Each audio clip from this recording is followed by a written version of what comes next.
Hello dear students, welcome back to your YouTube channel. आपके YouTube channel पे आपका एक बार फिर से स्वागत है। तो हम लोग पाइथन की सीरीज पढ़ रहे थे। पाइथन क्या है, किसने डेवलप किया, कौन से ईयर में डेवलप हुआ और कौन कौन से इसके स्टैंडर्ड वर्जन आ चुके हैं, साथ में इसकी एप्लीकेशंस। इतना सब मैंने प्रीवियस वीडियोस में आपको बता दिया है। अगर किसी भी बच्चे ने प्रीवियस वीडियोस नहीं देखी है तो वो आपके प्लेलिस्ट में प्रेजेंट है, आप प्लीज उनको जाएं और चैनल पे जाएं और विजिट करें, प्रीवियस वीडियो जरूर देखें, तभी आपको आगे के कॉन्सेप्ट जो है वो इजीली समझ आएंगे। अब आज का टॉपिक क्या है, गैस करें। आज का टॉपिक है कि आपको अपना नेम प्रिंट करना है या फिर आपको हेलो वर्ल्ड, ये जो वर्ड है ना, ये आपको प्रिंट करना है। किसमें? पाइथन के अंदर। देखो, अगर आप लोगों ने कोई अदर लैंग्वेज पढ़ रखी होगी, आइदर आपने सी पढ़ी होगी या आपने जावा पढ़ी होगी, कोई भी लैंग्वेज अगर आप लोगों ने पढ़ी है तो आपने देखा है कि उसका सिंटेक्स कितना डिफिकल्ट होता है जब आपको कोई भी स्ट्रिंग, एक नाम आपको प्रिंट कराना होता है, और पाइथन में कितना इजी है। मैं अगर कंपैरिजन करूं तो मान लो, अगर आप जावा की बात करते हैं, हम अगर आपने जावा पढ़ी है तो उसमें आप सबसे पहले क्या लेते हो? पब्लिक स्टैटिक वॉइड मेन, यही लेते हैं। पब्लिक स्टैटिक वॉइड मेन से आपका फंक्शन स्टार्ट होता है ना।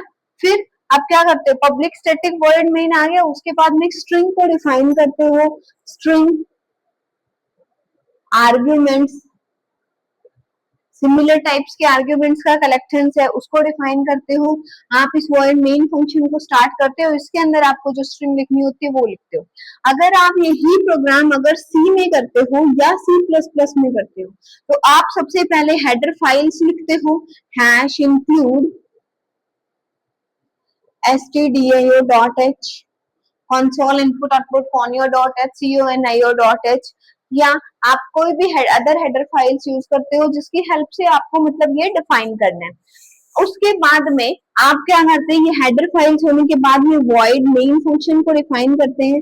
मेन फंक्शन में आप ब्रैकेट स्टार्ट करते हैं, यहाँ पे मेन फंक्शन के अंदर आप डेटा टाइप्स को डिफाइन करते हैं कि क्या है, मेरे पास स्ट्रिंग होगी, स्ट्रिंग के कितने कैरेक्टर्स होंगे, आप वो डिफाइन करेंगे। फिर आप अपनी स्ट्रिंग को डिफाइन करेंगे, तब जाके आपका हेलो वर्ड जो है वो प्रिंट हो सकता है। आपने देखा ये कितना डिफिकल्ट है अगर हम अदर लैंग्वेजेस की बात करें तो ये चीज प्रिंट करना, है ना। लेकिन हमें अदर लैंग्वेज नहीं पढ़नी है तो हमें इस पे नहीं जाना है, हमें सिंपली सबसे पहले अपना हेलो वर्ड प्रिंट करना है पाइथन के अंदर। और जावा के पाइथन के अंदर आपको प्रिंट करना है तो सिंपली आपको क्या लिखना है? प्रिंट ब्रैकेट स्टार्ट करके। अब आपको पता है जो स्ट्रिंग, देखो स्ट्रिंग एक डेटा टाइप है, ये मैं आगे फर्दर आपको डेटा टाइप्स क्या होते हैं, वेरिएबल्स क्या होते हैं, फर्दर क्लासेस में पढ़ा रही हूँ। सिंपल नहीं, आपको वर्ड प्रिंट करना है। और वर्ड अगर स्ट्रिंग मतलब कलेक्शन ऑफ कैरेक्टर्स जब भी आप यूज करते हो तो आपको डबल कोट्स या ट्रिपल कोट्स में लिखना है, हेलो वर्ल्ड सिंपल। आप ये लिखो, आपके पास आउटपुट जो है वो क्या प्रिंट हो जाएगी? आउटपुट में आपके पास प्रिंट हो जाएगा हेलो वर्ल्ड। अगर मैं इसकी जगह सिंपली अगर प्रिंट के अंदर अपना नाम लिख दूं, आप अपना नाम लिखेंगे तो आपके पास जो आउटपुट है उसमें एज इट इज आपका नाम जो है वो प्रिंट हो जाएगा। जो भी कुछ आप देंगे प्रिंट फंक्शन के अंदर वो आपको एज इट इज मतलब आउटपुट में मिलेगा। दैट मीन्स ये मैं आपको क्यों बताना चाह रही हूँ कि आपने कुछ भी लिखा वो आपको आउटपुट में रन हो गया, जैसे ही आपने एंटर प्रेस किया आपके पास रिजल्ट में ये चीज अवेलेबल हो गई, बिकॉज ऑफ कि आपको ये समझ आए कि ये आउटपुट फंक्शन है। प्रिंट कैसा फंक्शन है? Print it output function. जो भी आप प्रिंट में अंदर कमांड्स देंगे वो आपको आउटपुट में मिल जाएगी। देखिए, ये तो आपको पता ही है कि कंप्यूटर है, कंप्यूटर मशीन है। आप लोगों ने अगर बेसिक कंप्यूटर पढ़ा होगा तो उसमें आपको पता है कि आईपीओ साइकिल पे वर्क करता है। आप उसको इनपुट देंगे, प्रोसेस करेगा, आपको रिजल्ट आउटपुट में प्रोवाइड कराएगा। तो इनपुट देंगे with the help of input devices या input functions, input devices, output लेंगे आउटपुट डिवाइसेस की हेल्प से। लेकिन जब हम इसको एक प्रोग्रामिंग में करते हैं, जब हम इसको एक कोड के अंदर कर रहे हैं तो वहां पे डिवाइस ना होके हम क्या यूज करते हैं? फंक्शंस का यूज करते हैं।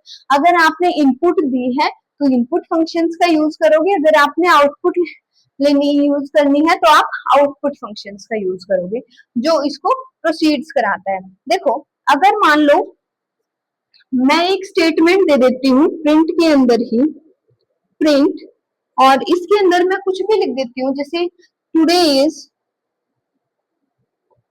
वेडनेसडे, ठीक है, मैंने ये स्टेटमेंट लिखी। अगर मैं सिंपल इसको प्रिंट कराऊंगी तो आउटपुट में क्या प्रिंट होगा, टुडे इज वेडनेसडे। लेकिन अगर मैं चाहती हूँ कि कैरेक्टर्स के बीच का जो स्पेसिंग है वो थोड़ा सा एक्सटेंड हो जाए तो मैं लास्ट में किसका यूज करूंगी, सेपरेट, SEP फंक्शन का यूज करूंगी जो इनके बीच गैपिंग को एक्सटेंड करेगा।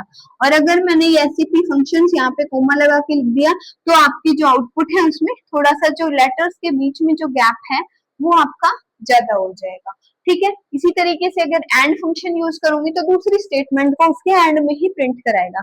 जैसे सपोज दैट, ये सब आपको प्रैक्टिकली तब रन करा के दिखाऊंगी लैपटॉप के अंदर तो आप उसके अंदर देख पाएंगे इजीली। अभी सिर्फ हमें इनपुट आउटपुट फंक्शंस को पढ़ना है तो हम उसके साथ साथ इसको थोड़ा सा अंडरस्टैंड करने की कोशिश करते हैं, ठीक है।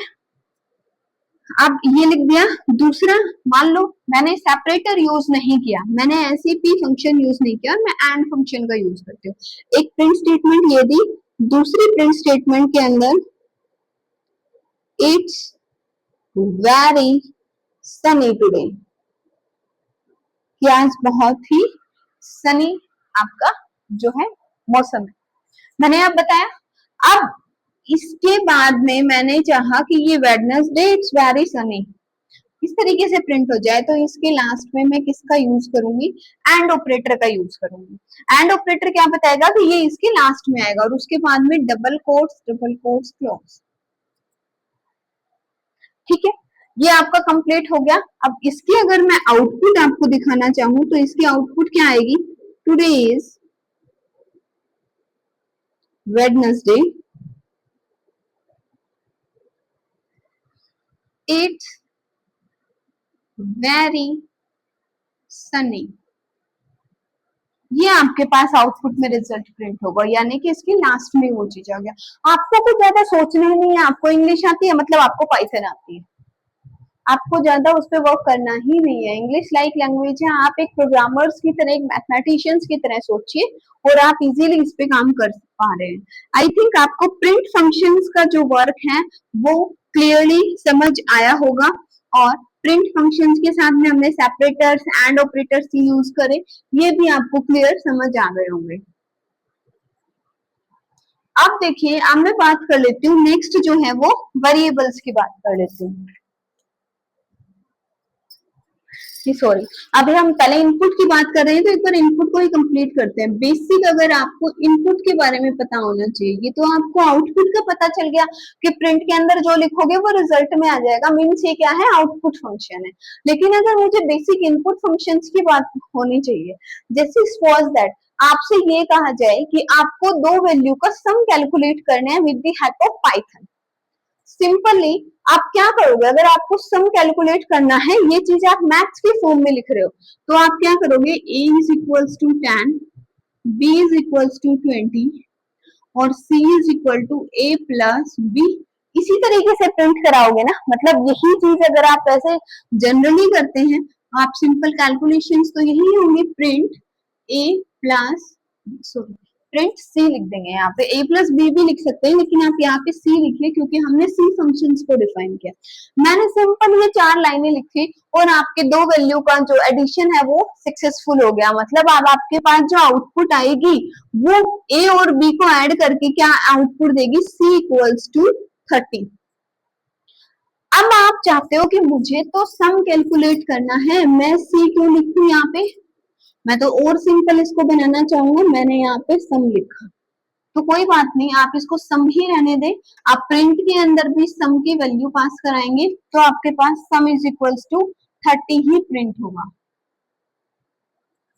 Clear, a is equals to 10, b is equals to 20, sum equals to a plus b और प्रिंट कराया c को।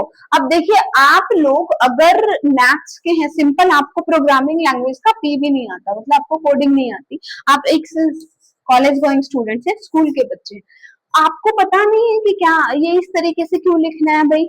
देखो, सबसे पहले हमें पता है कि हम फ्लो चार्ट बनाते हैं, किसी भी कोई आपके पास प्रॉब्लम आती है तो उसका आप फ्लो चार्ट बनाएंगे। फ्लो चार्ट क्या बताएगा, एक पिक्चोरियल रिप्रेजेंटेशन देगा जिससे कि आपके प्रॉब्लम थोड़ा सा इजीली आपको अंडरस्टैंड हो जाए। अदर नेक्स्ट स्टेप क्या है कि आप उसका एल्गोरिथम्स डिजाइन करेंगे। तो जो चीज, जो स्टेप आप एल्गोरिथम में सिंपल स्टेप्स यूज करते हैं, वही आप पाइथन में प्रोग्राम में एज इट इज यूज कर सकते हैं। आप बोले तो ये एक एल्गोरिथम्स की तरह ही है, ठीक है। अब ये तो आपने लिखा, जिसमें ये जो है ये क्या है, ए बी सम, ये ए बी और सम यहाँ पे एग्जिस्ट कर रहे हैं, ये हमारे पास क्या है, वेरिएबल्स है। वेरिएबल्स इसको नाम क्यों दिया गया, क्योंकि इनकी वैल्यू जो है वो वेरी करती है। दीज आर वेरिएबल्स, मतलब वेरी कर सकते हैं इसकी वैल्यू। जरूरी नहीं कि हर टाइम पे 10 ही मिलेगा, 20 मिलेगा, 30 मिलेगा। आप 5 दो, 15 दो, 200 दो, कुछ भी दो जो आपको अच्छा लगे। वेरिएबल्स में जो चेंज होंगे, जो फिक्स नहीं है। किसी भी प्रोग्रामिंग लैंग्वेज में एक होते हैं वेरिएबल्स, एक होते हैं आपके पास कांस्टेंट। कांस्टेंट जैसे नाम से ही पता चलता है कि जो कांस्टेंट है, जो फिक्स्ड है, जिसकी वैल्यू को आप बदल नहीं सकते, जो कि प्री डिफाइंड है, जो कि फिक्स्ड है, ये कांस्टेंट है कि इसकी वैल्यू यही रहेगी। और ये जो भी आपने लिए, ये सारे आपके पास क्या है, वेरिएबल्स। इनकी वैल्यूज क्या हो सकती है, चेंज हो सकती है। ये इनको बोला हमने वेरिएबल्स, ठीक है। तो ये हमने बोला कि जो 10 है, 20 है, ये हमारे पास क्या है, ये वैल्यूज हैं। और sum is equal to A plus B. A plus B ये क्या है, आपका फॉर्मूला है, मतलब आपने ये चीज अप्लाई करी है। तो फिर भाई ये क्या है, ये बेटा आपके पास क्या है, इसको हम बोलेंगे असाइनमेंट ऑपरेटर।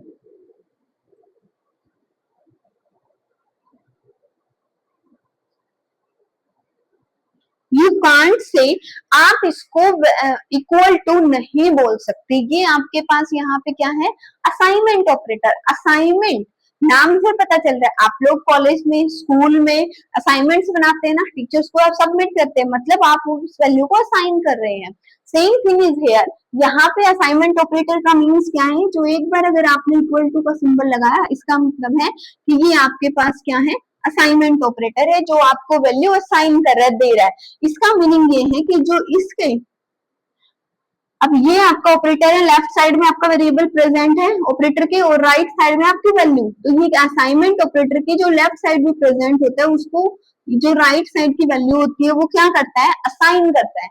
कि मेरे पास एक बाल्टी है, ठीक है, मेरे पास 2 बकेट्स हैं, जैसे एक बकेट्स है, 2 बकेट्स हैं। मैं क्या करूंगी, वैल्यू मुझे उसके अंदर असाइन करनी है। जब मैं उसमें 10 डालो या 20 डालो, मैं उसको असाइन कर रही हूँ, उसको ये चीज दे रही हूँ। तो यहाँ पे ये असाइनमेंट ऑपरेटर का मतलब भी यही है कि 10 को आपने इसको असाइन किया है, 20 को आपने इसको असाइन किया है, ठीक है। ये आपने सिंपल एल्गोरिथम्स में सिंपल स्टेप्स फॉलो करते हैं। हम सिंपल फॉर्मूला देते हैं कि अगर 2 वैल्यू का मुझे सम करना है तो हम प्लस ऑपरेटर का यूज करेंगे। ये आपके पास में क्या है, ये आपके पास अरिथमेटिक ऑपरेटर एडिशन का है, ये आपके पास क्या है, एडिशन ऑपरेटर है, ठीक है। हमने दोनों वैल्यू को ऐड करना है और लास्ट में आपका जो रिजल्ट है वो सम में आ जाएगा। तो इसको अगर आप असाइनमेंट ऑपरेटर बोलते हो, चलो आपकी बात में मान ली मैडम हमने कि ये असाइनमेंट ऑपरेटर है, तो फिर इक्वल टू क्या है, क्या प्रोग्रामिंग में कुछ इक्वल टू नहीं होता? ऐसा किसने कहा इक्वल टू नहीं होता, होता है ना। अगर आप इसी ऑपरेटर को 2 बार यूज कर दोगे, मीन्स ये आपके पास क्या है, ये आपके पास इक्वल टू ऑपरेटर है। अब आप कह सकते हो कि जो लेफ्ट हैंड साइड की वैल्यू है वो राइट हैंड साइड के इक्वल है, लेकिन अगर आपने असाइनमेंट ऑपरेटर लगाया तो आप ये कहेंगे कि जो लेफ्ट साइड में वैल्यू है उसको हम राइट साइड की वैल्यू असाइन करके दे रहे हैं, उसको वो वैल्यू हम प्रोवाइड करा रहे हैं। वो दोनों बराबर चीज नहीं है, कुछ अलग हो सकती है, दोनों इक्वल नहीं है, लेकिन हम उसको वैल्यू असाइन कर रहे हैं। क्लियर? तो ये आपके पास है असाइनमेंट ऑपरेटर और ये आपके पास है इक्वल टू ऑपरेटर। ये तो हमने ऑपरेटर्स के बारे में पढ़ा, ये वैल्यू तो भाई आपने इनपुट करा दी जब आप कोड लिख रहे थे उस टाइम पर। मैं नहीं चाहता कि मुझे उस टाइम पे कोई वैल्यू को इनपुट करा के दे। आई डोंट लाइक, मुझे वो चीज पसंद ही नहीं है। मैं तो ये चाहता हूँ कि आप मेरे से पूछो, जब कोड रन हो ना, तब मेरे से पूछा जाए कि ए की वैल्यू क्या है और बी की वैल्यू क्या है। मुझे ये चीज अच्छी नहीं लगी, मुझे ये चीज नहीं चाहिए, तो उस केस में आप क्या करेंगे, जैसे अब मैं इसको स्मॉल ए से ना लिख के कैपिटल से लिख सकती हूँ, स्मॉल ए से लिखना चाहो स्मॉल ए से लिख लो, लेकिन जैसा यहाँ लिखोगे वैसा ही आपको आगे फॉर्मूले में यूज करना है, बिकॉज पाइथन आपकी कैसी लैंग्वेज है, ये केस सेंसिटिव लैंग्वेज है, इसमें कैपिटल ए मीन्स डिफरेंट है और स्मॉल ए का मीनिंग डिफरेंट है।